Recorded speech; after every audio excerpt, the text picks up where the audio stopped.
Now, with that said, when we look at the world today, we have to look and understand the life of all the human beings around the world, and I'm about to share something very astonishing with you.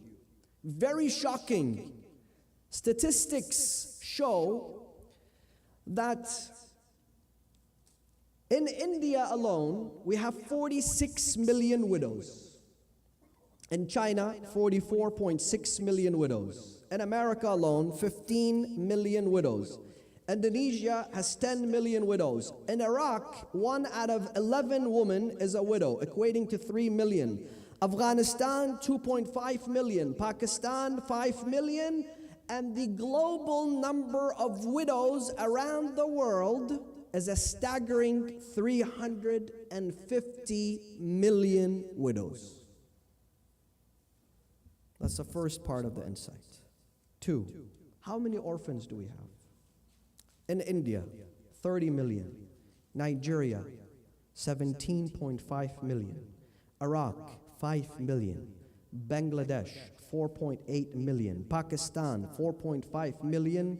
And the global number of orphans comes to be 200 million.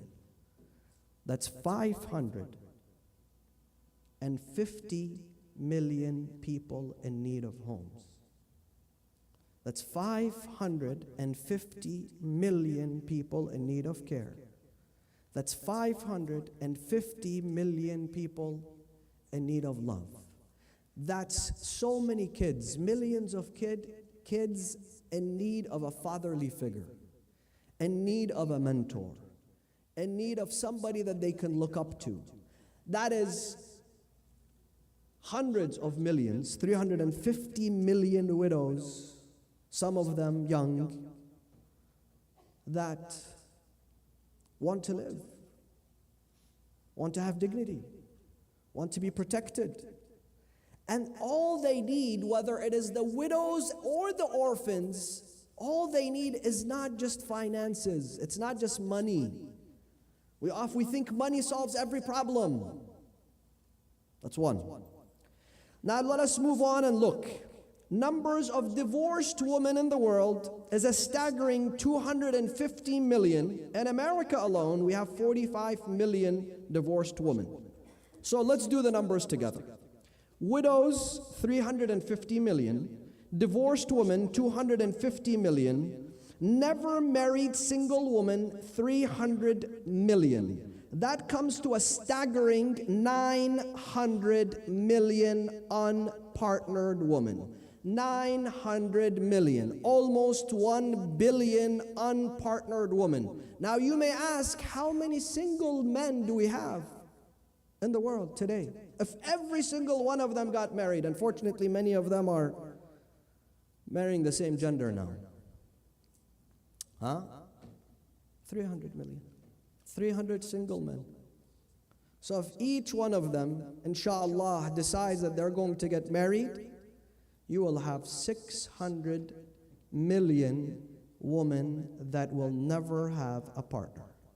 Therefore, the solution would be, brothers, raise your hands, please.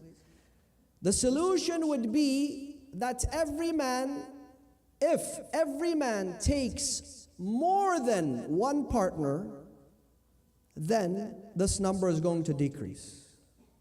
Now, you may think, sisters, I'm sorry, but you may think that this sounds so convincing, I'm scared we're never going to come back here again. No. This is a permission. This is not salah where you have to do it. This is not siyam where you have to do it. This is not hajj where you have to do it. Islam first gives caution, then at last of the ayah gives caution. But you, and I know you will relate to this, you all saw we had a president who came and won the elections by bringing up an issue such as we don't want men in women's sports. And everybody agreed. We don't want men in women's sports. Why? Because it's a problem. Is this not a problem? Does Islam not offer a real solution to this problem? But the problem is not this. The problem is, I think, the perspective that people have. One is that I never put myself in other people's shoes. Do we rarely put ourselves in a poor person's shoes, in a homeless person's shoes, and a person who cannot afford rent, and a person in a war-torn country, and the shoes of a mother who has 4 orphans? Do we do that? You know, those 3 million widows in Iraq, they allowed their young sons and young husbands to go out and defend the shrines that me and you go and visit. They allowed them to go. They encouraged them. They gave them permission. Do we put ourselves in their shoes? What about Lebanon?